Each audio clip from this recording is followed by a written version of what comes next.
அர்ச்சனை மலராக ஆலயத்தில் வருகின்றோம், ஆனந்தமாய் புகழ் கீதம் என்றும் பாடுவோம்.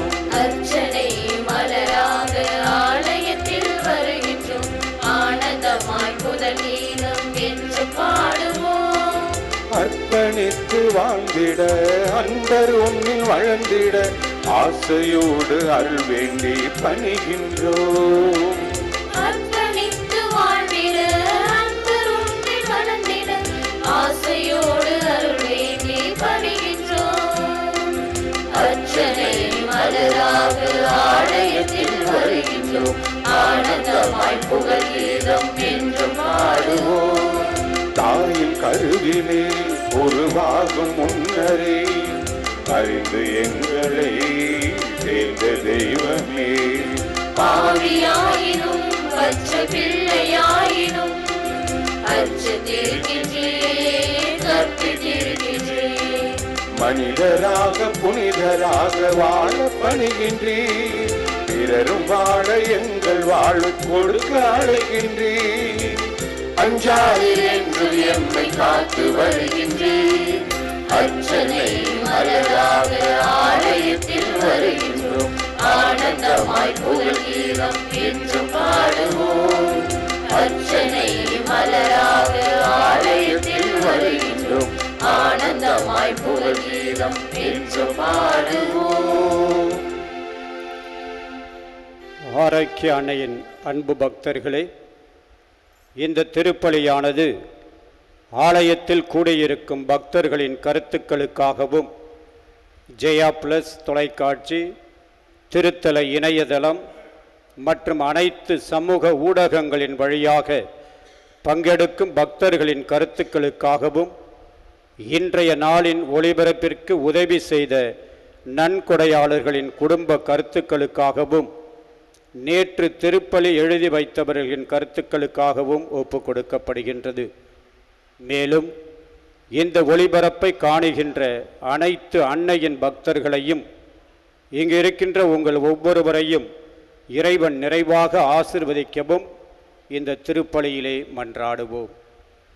Dear devotees, this Mass is offered for all the faithful gathered here and those who are participating through Jaya Plus, Shrine Web TV, as well as other social media, and in a special way for all the sponsors of this live telecast Mass and those who wrote their Mass intentions yesterday, and all the devotees of Our Lady of Good Health, Velankani, who are watching the same. தந்தை மகன் தூயாவியாரின் பெயராலே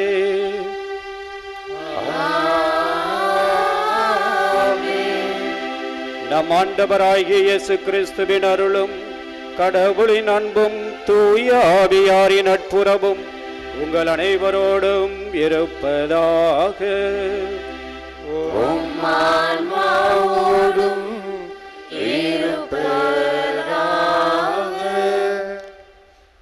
கிறிஸ்து இயேசுவில் ஆரோக்கிய அன்னையினுடைய அன்பு பக்தர்களே, புதியதொரு மாதம், ஜூலை மாதத்தினுடைய முதல் நாள். இறைவன் கடந்த மாதம் முழுவதும் நம்மை வழிநடத்தி வந்ததற்காகவும் அதே நேரத்தில் இந்த புதிய மாதத்தில் நம் ஒவ்வொருவரையும், நம் ஒவ்வொருவருடைய குடும்பங்களையும் இறைவன் ஆரோக்கிய தாயின் வழியாக நிறைவாக ஆசிர்வதிக்க வேண்டும் என்றும், அதே நேரத்தில் இன்றைய திருப்பலியின் மைய கருத்தான இறைவன் நம் ஒவ்வொருவரையும் பெயர் சொல்லி அழைத்திருக்கின்றார். அவருடைய அழைத்தலுக்கு ஏற்ற வாழ்வை வாழ இந்த திருப்பலியிலே வரங்கள் வேண்டுவோம். அவருடைய அழைத்தலுக்கு நேர்மாறான, அவருக்கு விரும்பாத செயல்களை நாம் செய்திருந்தால் அதற்காக மனம் வருந்தி இந்த திருப்பலியை தூயதொரு பலியாக இறைவனுக்கு நாம் ஒப்பு கொடுப்போம். எல்லாம் வல்ல இறைவனிடமும் சகோதர சகோதரிகளே, உங்களிடமும் நான் பாவியனை ஏற்றுக்கொள்கின்றேன். ஏனெனில் என் சிந்தனையாலும் சொல்லாலும் செயலாலும் கடமைகள் தவறியதாலும் பாவங்கள் பல செய்தேன். என் பாவமே, என் பாவமே, என் பெரும் பாவமே. ஆகையால் இப்பொழுதும் கன்னியான புனித மரியாவையும் வானதூதர் புனிதர் அனைவரையும் சகோதர சகோதரிகளை உங்களையும் நம் இறைவனாகிய ஆண்டவரிடம் எனக்காக வேண்டிக் கொள்ள மன்றாடுகின்றேன். எல்லாம் வல்ல இறைவன் நம் மீது இரக்கம் வைத்து நம்முடைய பாவங்கள் அனைத்தையும் மன்னித்து நம்மை மகிழ்ச்சியானதொரு வாழ்விற்கு அழைத்துச் செல்லுவாராக. ஆமென்.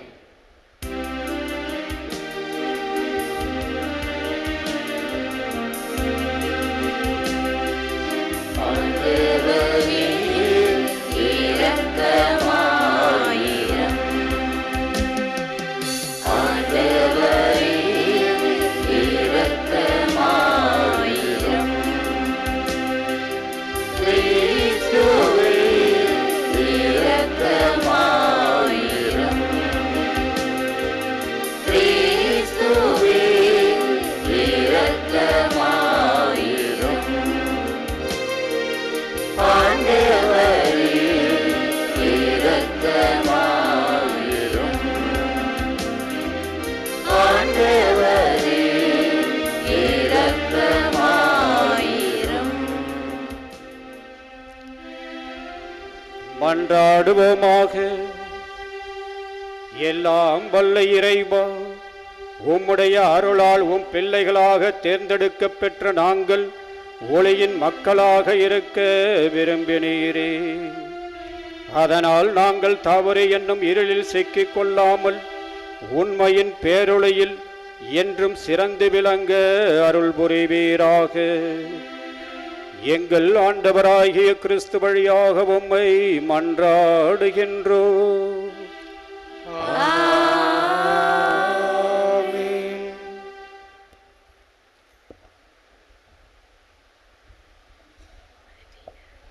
முதல் வாசகம்.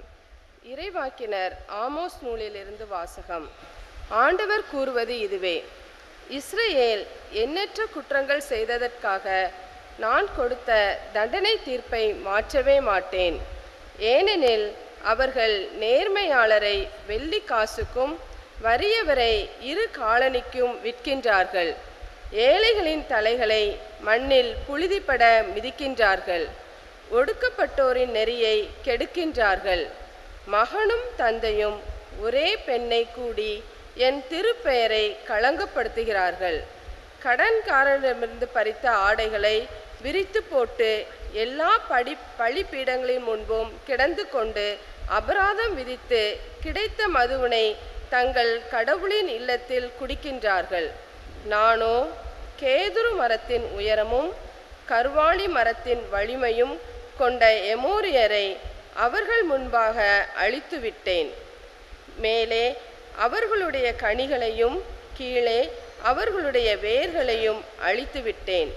மேலும் எகிப்து நாட்டிலிருந்து உங்களை அழைத்து வந்து 40 ஆண்டுகள் பாலை நிலத்தில் உங்களை வழிநடத்தி எமோரியர் நாட்டை நீங்கள் உரிமை சொத்தாக கொள்ளச் செய்தேன். வைக்கோல் பொதி நிறைந்த வண்டி அழுந்துவது போல உங்களையும் நீங்கள் இருக்கும் இடத்திலேயே அழுத்துவேன். விரைந்தோடுகிறவனும் தப்ப முடியாது, வலிமை உள்ளவனும் தன் வலிமையை இழந்து விடுவான். வீரனாலும் தன்னுயிரை காத்து கொள்ள முடியாது. வில்லேந்தும் வீரன் எதிர்த்து நிற்க மாட்டான். விரைந்தோடுபவனும் தன்னை காப்பாற்றி கொள்ள மாட்டான். குதிரை வீரனாலும் தன்னுயிரை காத்து கொள்ள முடியாது. அந்நாளில் வலிமை மிக்கவர்களுள் நெஞ்சுரம் கொண்டவன் கூட படைக்கலன்களை தூக்கி எறிந்துவிட்டு ஓடுவான் என்கிறார் ஆண்டவர். ஆண்டவரின் அருள்வாக்கு. இறைவனுக்கு நன்றி. திருப்பாடல் 50 பதிலுரை பாடல் பல்லவி.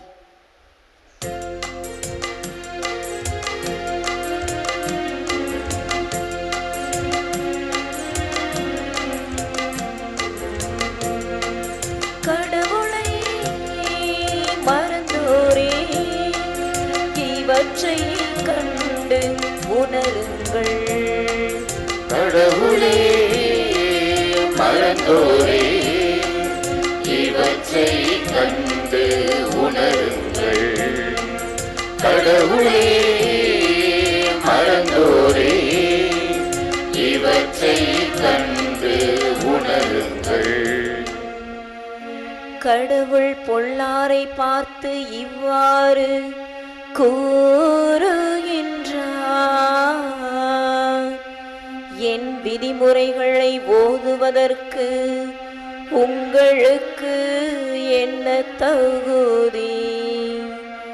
என் உடன்படிக்கை பற்றி பேசுவதற்கு உங்களுக்கு என்ன அருகதை? என் கட்டளைகளை தூக்கி எறிந்து விடுகின்றீர்கள்.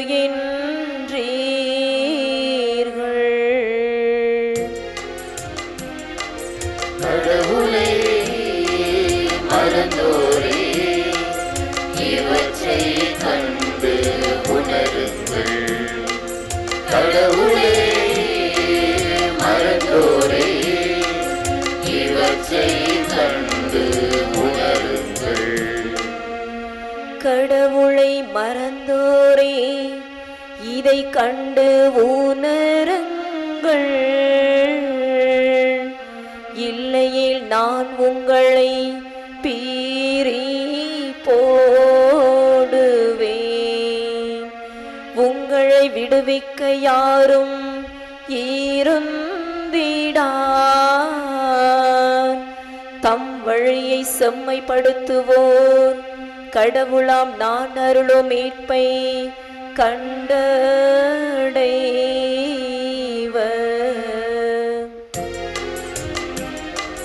கடவுளே மறந்தோரே இவற்றை கண்டு உணருங்கள். கடவுளே மறந்தோரே இவற்றை கண்டு உணருங்கள்.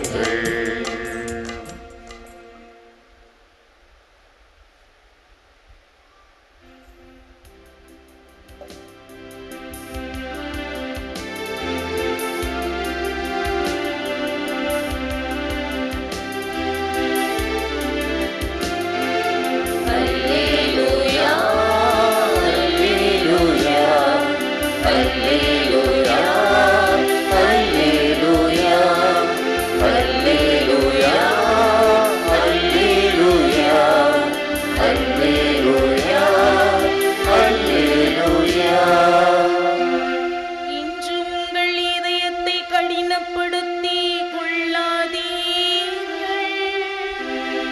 மாறாக நீங்கள் அவரது குரலுக்கு செவி கொடுத்தால் எத்துணை நலம்.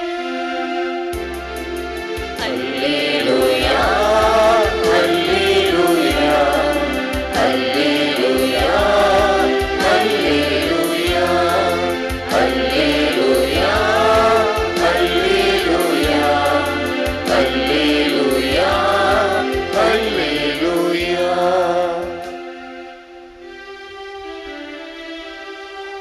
ஆண்டவர் உங்களோடு இருப்பாராக. உம் ஆன்மாவோடும் இருப்பாராக. புனித மத்தேயு எழுதிய பரிசுத்த நற்செய்தியிலிருந்து வாசகம். ஆண்டவரே மாட்சி உமக்கே.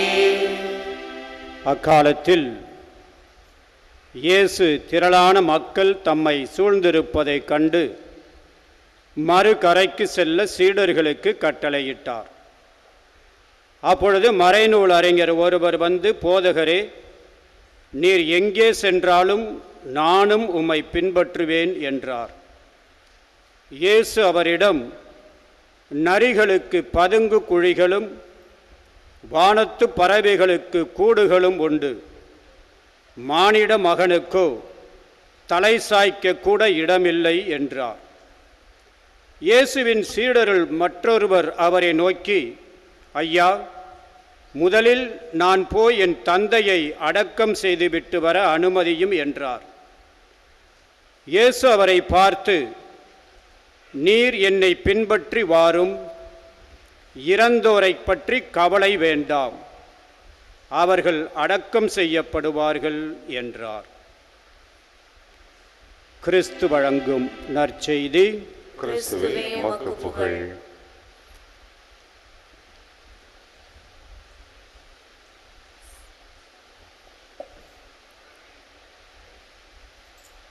இறை இயேசுவில் ஆரோக்கிய அன்னையினுடைய அன்பு பக்தர்களே,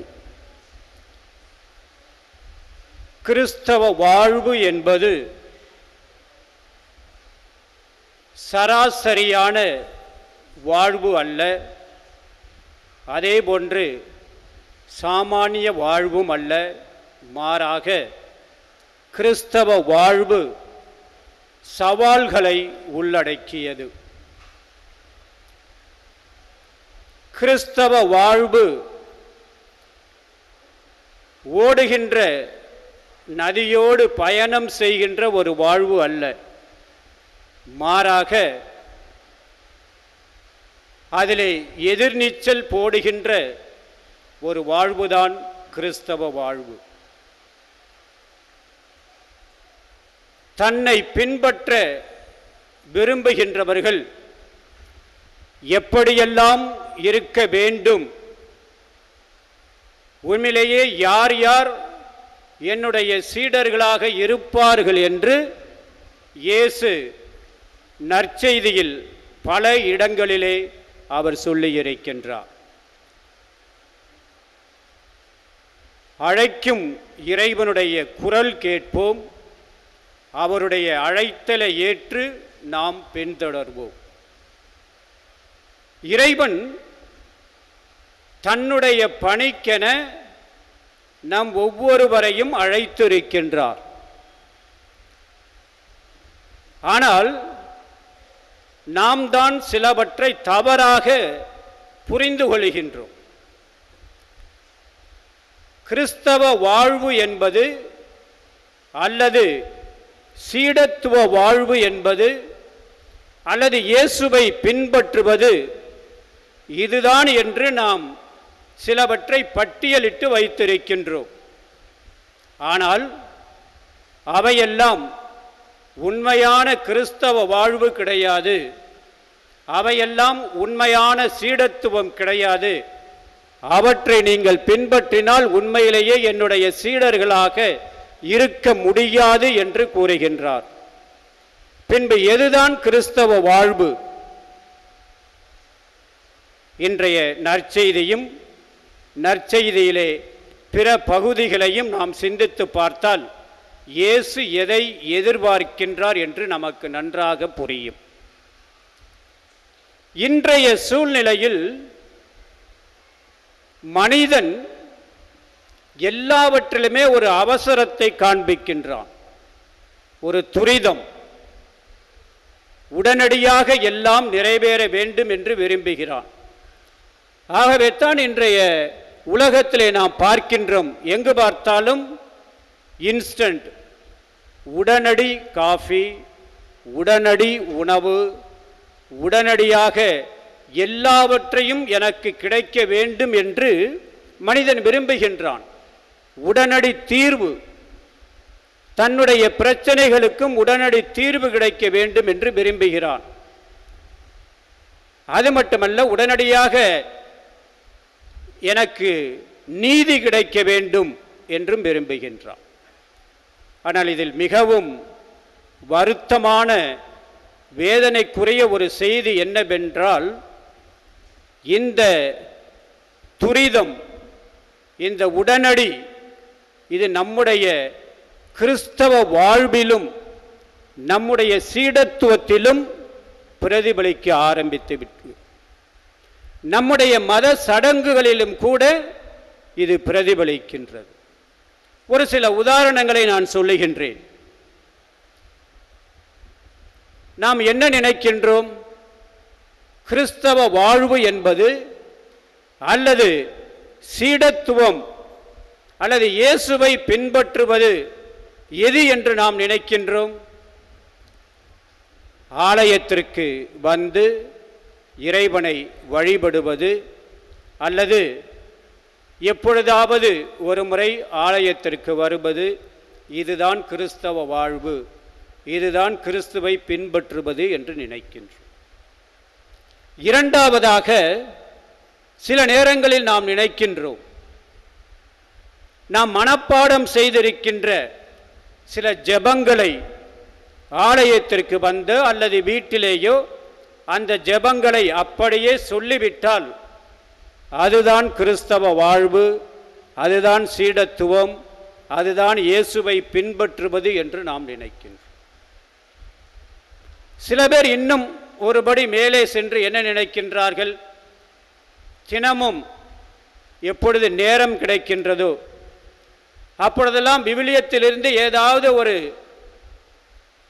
அதிகாரத்தை எடுத்து வாசித்து விட்டால் அது போதும், அதுதான் சீடத்துவம் என்று நாம் நினைக்கின்றோம், அதுதான் இயேசுவை பின்பற்றுவது என்று நாம் நினைக்கின்றோம். இன்னும் சில பேர் திருப்பயணிகளாக ஆலயங்களுக்கு செல்லுகின்றார்கள். அது இங்கு நாம் நிறைய பார்க்கின்றோம். மாலையை வாங்கி கொண்டு வருகின்றார்கள். மாலையை வாங்கி வந்து ஆண்டவனுக்கு சமர்ப்பிக்கின்றார்கள்.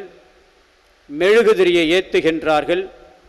ஒரு சில ஜெபங்கள், குறிப்பாக அதிலும் குறிப்பாக தங்களுடைய வேண்டுதல்களை எல்லாம், தங்களுடைய ஆசைகளை எல்லாம் இறைவனிடம் சமர்ப்பிக்கின்றார்கள். இதுதான் கிறிஸ்தவ வாழ்வு, இதுதான் இயேசுவை பின்பற்றுவது என்று நினைக்கின்றார்கள். இன்னும் சில பேர் வருடத்திற்கு ஒரு முறை, குறிப்பாக தவக்காலத்திலே காவி உடை அணிவது, ஆலயங்களுக்கு, பல ஆலயங்களுக்கு திருப்பயணம் செல்வது, இதுதான் கிறிஸ்தவ வாழ்வு, இதுதான் இயேசுவை பின்பற்றுவது, இதுதான் இயேசுவினுடைய உண்மையான சீடனாக இருப்பதற்கு உரிய அடையாளம் என்று நினைத்து கொண்டிருக்கின்றார்கள். இயேசுவில் அன்பார்ந்தவர்களே, இயேசு கிறிஸ்து இதைத்தான் உண்மையான சீடத்துவம் என்று சொன்னாரா? அல்லது இதையெல்லாம் நீங்கள் செய்தால் என்னுடைய சீடர்கள் என்று கூறினாரா? இல்லை. இன்றைய நற்செய்தியை நீங்கள் அலசி பார்த்தால் எது உண்மையான கிறிஸ்தவ வாழ்வு, எது உண்மையான சீடத்துவம், எது உண்மையான இயேசுவை பின்பற்றுகின்ற வழி என்பதை நாம் பார்க்க முடியும். இன்றைய நற்செய்தி மத்தேயு 8வது அதிகாரத்திலிருந்து எடுக்கப்பட்ட ஒன்று.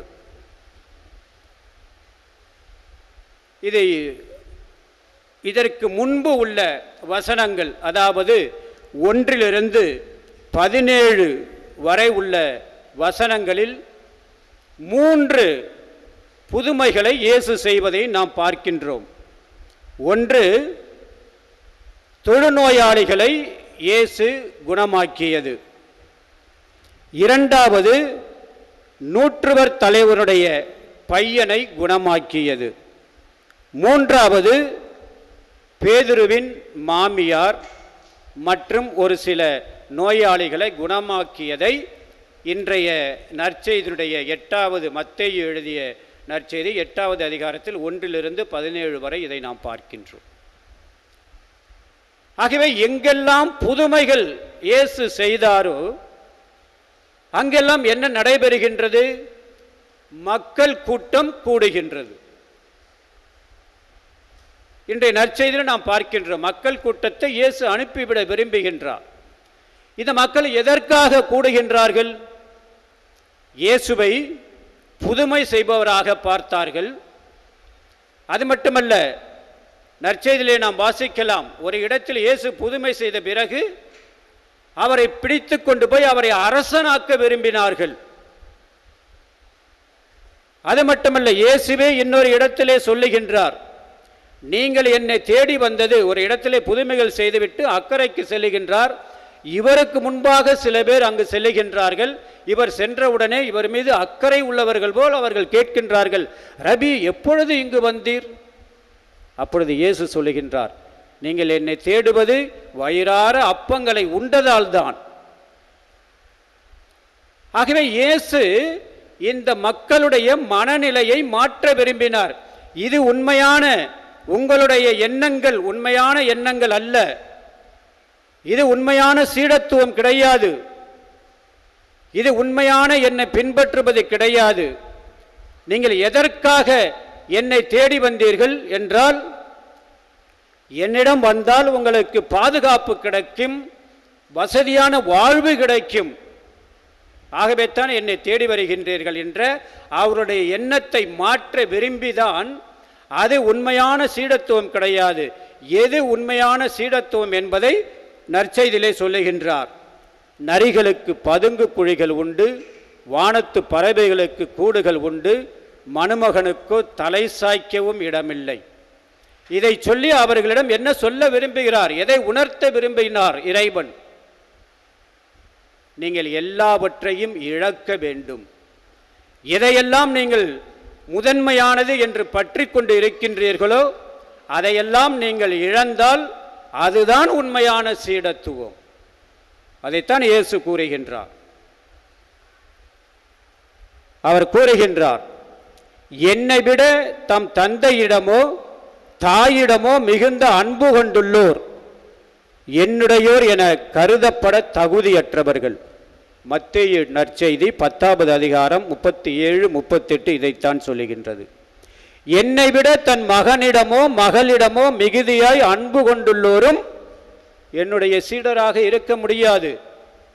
உண்மையான கிறிஸ்தவ வாழ்வை வாழ முடியாது. யார் அப்படி கிறிஸ்தவர்களாக கிறிஸ்தவ வாழ்வை சீடர்களாக இருக்க முடியும் என்றால், எல்லாவற்றையும் இழப்பவர்கள்தான் இயேசு கிறிஸ்துவின் உண்மையான சீடர்களாக இருக்க முடியும். இதைத்தான் நம்முடைய புனிதர்களுடைய வாழ்வில் நாம் பார்க்கின்றோம். தன்னுடைய தந்தை, தன்னுடைய தமையன் இவர்கள் மீது அன்பு வைத்திருந்த சவேரியார் இவற்றையெல்லாம் விட்டுவிட்டு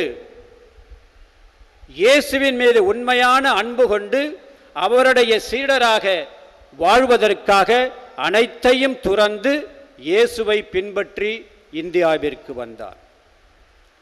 அதே தான் புனித அருளானந்தருடைய வாழ்வில் நாம் பார்க்கின்றோம். ஆடம்பரமான வாழ்க்கையை விட்டுவிட்டு ஆனந்தமாக மாளிகையிலே வாழ்வதை விட்டுவிட்டு மரவ நாட்டிற்கு வந்து வேத சாட்சியாக மரித்தவர் புனித அருளானந்தர். இயேசுவிற்கு முதலிடம் கொடுக்கின்றார்கள். அதைத்தான் இயேசு கூறினார் நற்செய்தியிலே. அது மட்டுமல்ல, பவுலடிகளார் இறைவனது மதிப்பீடுகளை பற்றிய தீர்க்கமான சிந்தனை காரணமாகவே பவுலடிகளார் என்ன செய்கின்றார்? இயேசுவை ஒப்பற்ற செல்வமாக பற்றி கொண்டு மற்ற அனைத்தையும் குப்பை என கருதினார். பிலிப்பியருக்கு எழுதிய திருமுகம் 3வது அதிகாரம் 8வது வசனத்தில் இதைத்தான் நாம் வாசிக்கின்றோம். ஆகவே எதற்கு நாம் முக்கியத்துவம் கொடுக்கின்றோமோ அதையெல்லாம் நீங்கள் விட்டுவிடுங்கள். அதையெல்லாம் இழக்க தயாராக இருக்க வேண்டும். பணம், பதவி, பட்டம் இதையெல்லாம் நீங்கள் விட்டுவிட்டு இயேசுவிற்கு, இறைவனுக்கு முக்கியத்துவம் கொடுக்கின்ற பொழுது அதுதான் உண்மையான சீடத்துவம். அதுதான் உண்மையாக இயேசுவை பின்பற்றுவது என்று கூறுகின்றார். இரண்டாவதாக சீடத்துவம் எதில் அடங்கி இருக்கின்றது? லூக்கா எழுதிய நற்செய்தி 14வது அதிகாரம் 27வது வசனம் இவ்வாறு சொல்லுகின்றது, தம் சிலுவையை சுமக்காமல் என் பின் வருபவர் எனக்கு சீடராய் இருக்க முடியாது. எவ்வளவு அருமையான வசனம் பாருங்கள். தம் சிலுவையை சுமக்காமல் என் பின் வருபவர் எனக்கு சீடராக இருக்க முடியாது. அப்படி என்றால் உங்களுடைய வாழ்க்கையில் வருகின்ற துன்பங்களை, வேதனைகளை, கஷ்டங்களை நீங்கள் ஏற்றுத்தான் ஆக வேண்டும். துன்பத்தை கண்டு துவண்டு விடக்கூடாது. துன்பங்கள் வருகின்ற பொழுது அவற்றை கண்டு ஓடிவிடக்கூடாது. மாறாக நீங்கள் அந்த துன்பத்தை ஏற்றால்தான் உண்மையிலேயே என்னுடைய சீடராக இருக்க முடியும் என்று கூறுகின்றார். மூன்றாவதாக யாரெல்லாம் இயேசுவினுடைய சீடராக இருக்க முடியும் என்று கூறுகின்றார்? அதே லூக்கா எழுதிய நற்செய்தி 14வது அதிகாரம் 25வது வசனம் இவ்வாறு சொல்லுகின்றது, என்னிடம் வருபவர் தம் தந்தை, தாய், மனைவி, பிள்ளைகள், சகோதரர், சகோதரிகள் ஆகியோரையும், ஏன் தம் உயிரையுமே என்னை விட மேலாக கருதினால் என் சீடராய் இருக்க முடியாது. கிளியர் கட்டா சொல்றார். தங்களுடைய உயிரையும் தியாகம் செய்யக்கூடியவர்களாக இருப்பவர்கள்தான் என்னுடைய உண்மையான சீடராக இருக்க முடியும் என்று இயேசு கூறுகின்றார். ஆகவே இயேசு கிறிஸ்துவில் அன்பிற்குரியவர்களே, அவருடைய அழைத்தலால் நாம் கிறிஸ்தவ வாழ்விற்குள் நுழைந்திருக்கின்றோம். நாம் இழக்க தயாராக இருக்கின்றோமா? துன்பங்களை ஏற்றுக்கொள்ள தயாராக இருக்கின்றோமா? தியாகம் செய்ய தயாராக இருக்கின்றோமா? இதையெல்லாம் செய்தால் நாம் இயேசு கிறிஸ்துவினுடைய உண்மையான சீடர்கள், உண்மையான கிறிஸ்தவ வாழ்வை நாம் வாழ்கிறோம், இயேசுவினுடைய சீடனாக நாம் வாழ்கின்றோம் என்பது பொருள்.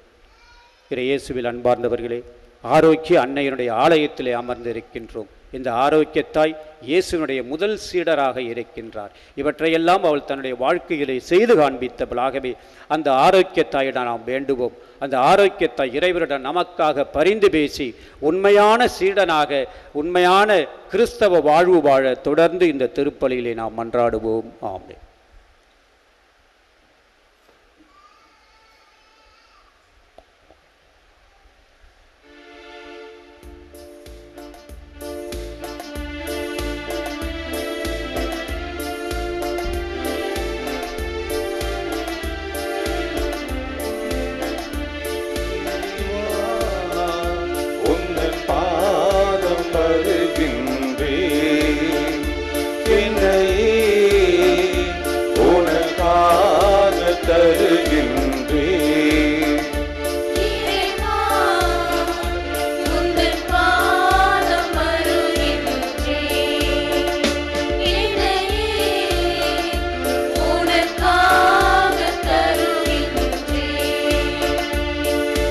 மலர்களில் விழுந்து மனமென நுழைந்து காற்றினில் கலந்து கனிவோடு பணிந்து இறைவா உந்தன் பாதம் வருகின்றேன்.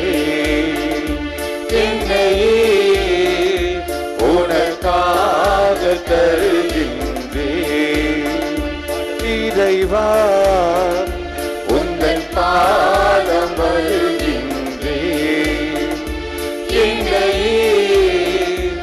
உனக்காக தருகின்றேன்.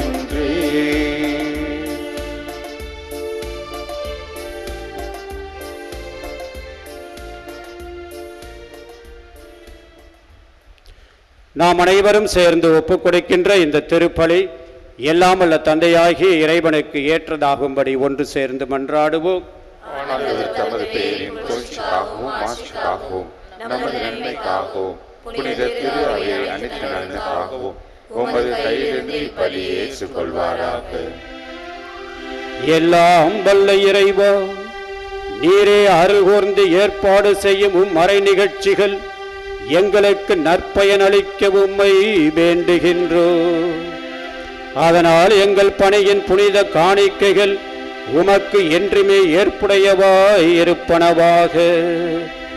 எங்கள் ஆண்டவராகிய கிறிஸ்து வழியாக உம்மை மன்றாடுகின்றோம்.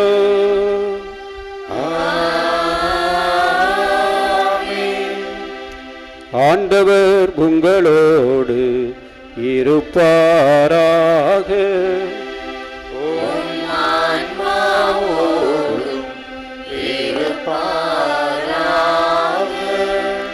இதயங்களை மேலே எழுப்புங்கள். ஆண்டவரிடம் எழுப்பியுள்ளோம். நம் இறைவனாகிய ஆண்டவருக்கு நன்றி கூறுவோம். அது தகுதியும் நீதியும் ஆனதே.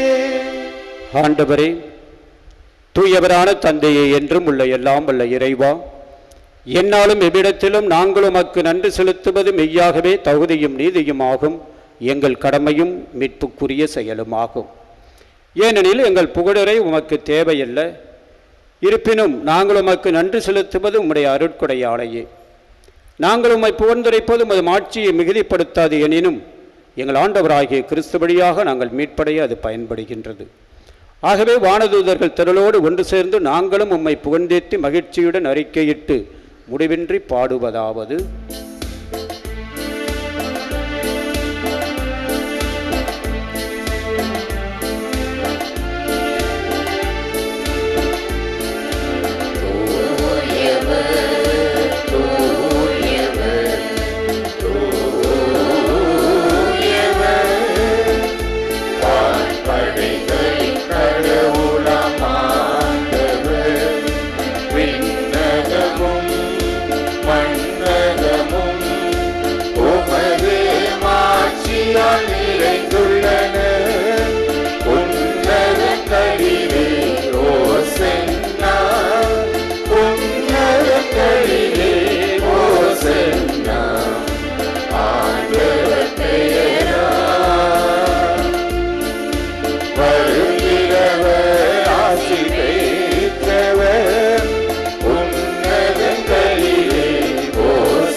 ஆண்டவரே, நீர் மெய்யாகவே தூயவர், தூய்மை அனைத்திற்கும் ஊற்று.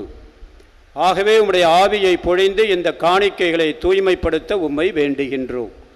இவ்வாறு எங்கள் ஆண்டவர் இயேசு கிறிஸ்துவின் உடலும் இரத்தமுமாக எங்களுக்கு இவை மாறுவனவாக.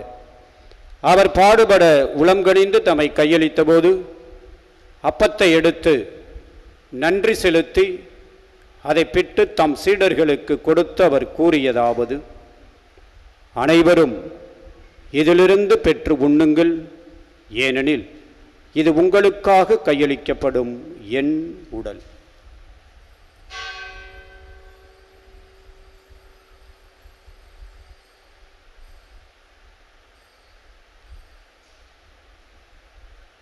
அவ்வண்ணமே இரவு விருந்தை அருந்திய பின் கிண்ணத்தையும் எடுத்து மீண்டும் உமக்கு நன்றி கூறி தம் சீடர்களுக்கு கொடுத்து அவர் கூறியதாவது: அனைவரும் இதிலிருந்து பெற்று பருகுங்கள், ஏனெனில் இது புதிய நிலையான உடன்படிக்கைக்கு உரிய என் இரத்தத்தின் கிண்ணம்.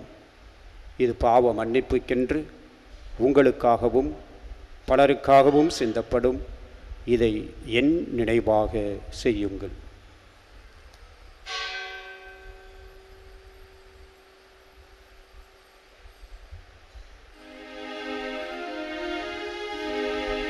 நம்பிக்கையின் மறைபொருள்.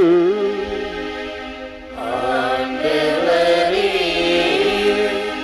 நீர் வருமளவும் உமது இறப்பினை அறிக்கையிடுகின்றோம்,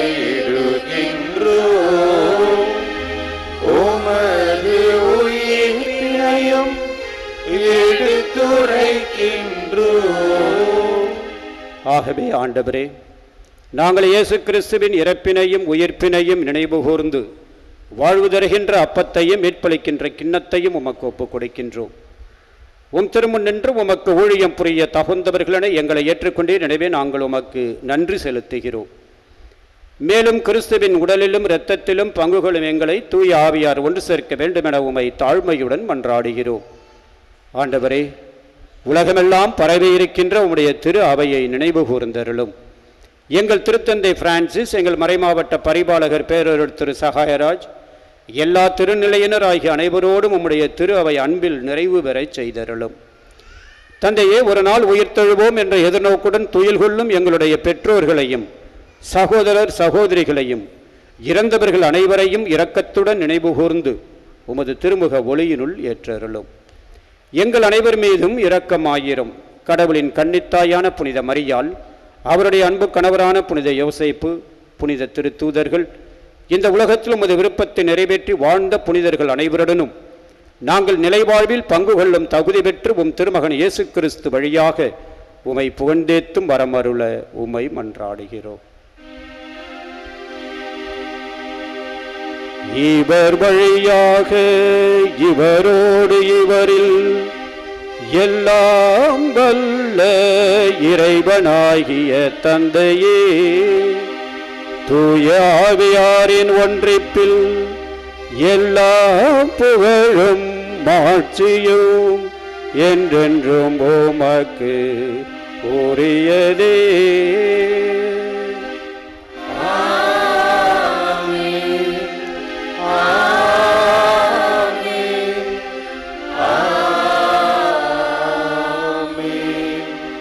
மீட்பரின் கட்டளையால் கற்பிக்கப்பட்டு இறை படிப்பினையால் பயிற்சி பெற்ற நாம் துணிந்து சொல்லுவோம்.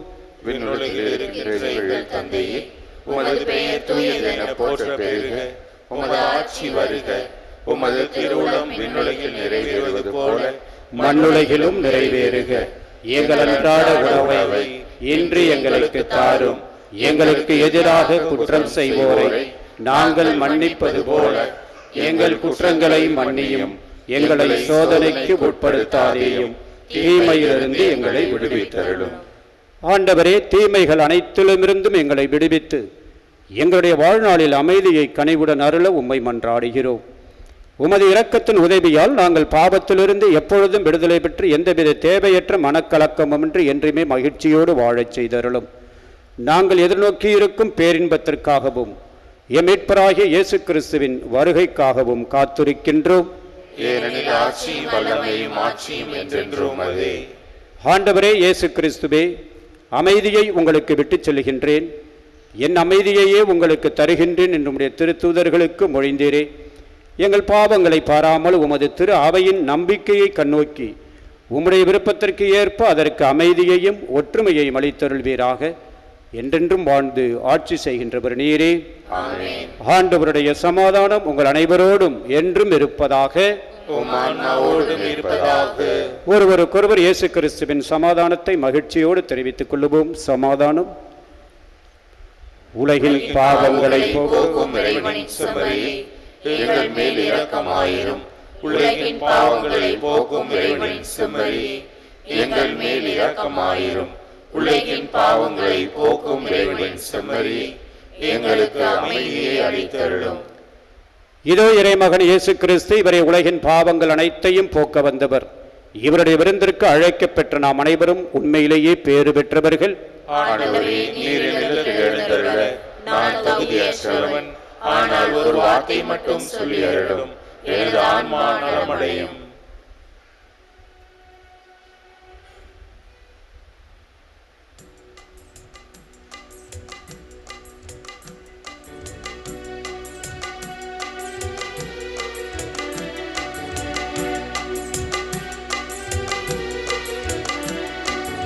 ஆன்ம உணவாய் அன்பின் வடிவாயானவரின் விருந்து, ஆற்றல் அளிக்கும் அல்லல் தீர்க்கும் அருமையான மருந்து.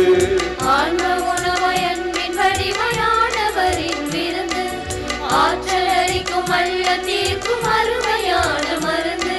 இதை அறிந்திடவாரி நல்லாசிகள் பாரி, இதை அறிந்திடவாரி நல்லாசிகள் பாரி. உயிராய் உணவாய் உணவாய் எனக்கு தன்னை தரும் விருந்து, உலகம் வாழ உயிரை கூட தந்திடும் தலைவன். பின்னகவிரும் தேவா மன்னகம் எழுந்து வா, மனிதர் வாழ மகிழ் உணவாய் வா.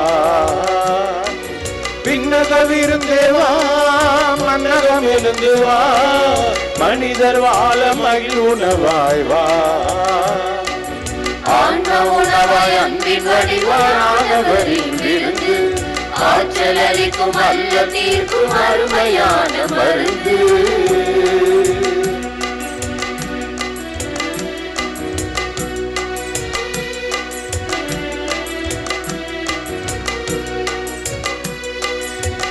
விஜயாய் நம்மில் நுழைந்து மெல்ல மெல்ல வேற்பரப்பி விருட்சமாக உலகையால் நம்மை மாற்றுவார். என்னில் அவர் வளர நான் என்னும் கர்வமுறைய நான் அல்ல, அவரே என்னில் என்று வாழ்கின்றார். சிறகின் மீது நம்மை தாங்கி சிகரமேற்றுவார். சிறகின் மீது நம்மை தாங்கி சிகரமேற்றுவார். சின்ன இதயம் வந்து தங்கி செல்லமாகுவார். சின்ன இதயம் வந்து தங்கி செல்லமாகுவார். பின்னகவிரும் தேவா மன்னகம் இருந்து வா, மனிதர் வாழ மகிழ் உணவாய் வா. விண்ணகம் இருந்து வா, மன்னகம் எழுந்து வா, மனிதர் வாழ மகிழ் உணவாய் வா. ஆன்ம உணவாய் அன்பின் வழிவானவரின் விருந்து, ஆற்றல் அளிக்கும் அல்ல தீர்க்கும் அருமையான மருந்து.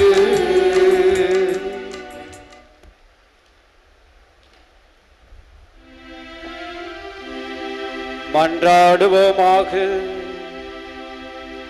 ஆண்டவரே, நாங்கள் ஒப்பு கொடுத்த உணவாக உட்கொண்ட இப்புனித பலிப்பொருள் எங்களுக்கு வாழ்வளிக்க உம்மை வேண்டுகின்றோம்.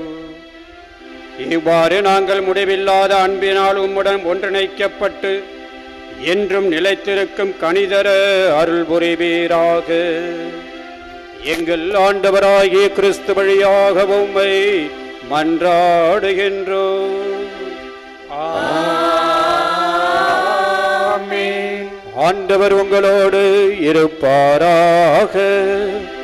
உம் ஆன்மாவோடும் இருப்பாராக. புனித ஆரோக்கிய அன்னையின் ஆசீர்வாத நாம் மன்றாடுவோம். ஆற்றலும் அன்புமிக்க இயேசுவை கையிலேந்தி காலமெல்லாம் கடலோரம் காத்திருக்கின்ற புனித ஆரோக்கிய தாயே, இதோ இந்த பேராலயத்திலே கூடியிருக்கும் பக்தர்கள் மற்றும் இணையதளம் சமூக ஊடகங்கள் வழியாக பங்கேற்கும் அனைவரையும் ஆசீர்வதியும். இவர்களுடைய மனம் சோர்ந்து போகும் பொழுது பால்கார பாலகனின் பால் குடத்தை பொங்க செய்தது போல இவர்களின் மனங்களையும் மகிழ்ச்சியால் பொங்க வையும். இவர்கள் தோல்வியால் துவண்டு போகும் பொழுது நடக்க இயலாத சிறுவனை நடக்க வைத்தது போல இவர்களையும் எழுந்து நடக்க வையும். இவர்கள் துன்பம் என்னும் கடலிலே தத்தளித்து தடுமாறுகின்ற பொழுது போர்த்துகீசிய மாலுமிகளை கரை சேர்த்தது போல இவர்களையும் இவருடைய துன்பங்களிலிருந்து கரை சேர்த்தருளும். வரம்பெற்று தரும் புனித ஆரோக்கிய அன்னையின் ஆசீர் உங்களோடு என்றும் தங்குவதாக.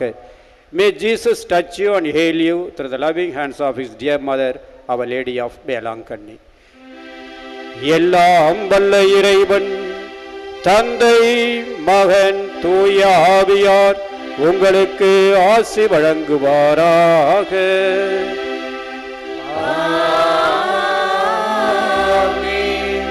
சென்று வாருங்கள், திருப்பலி நிறைவேறிற்று.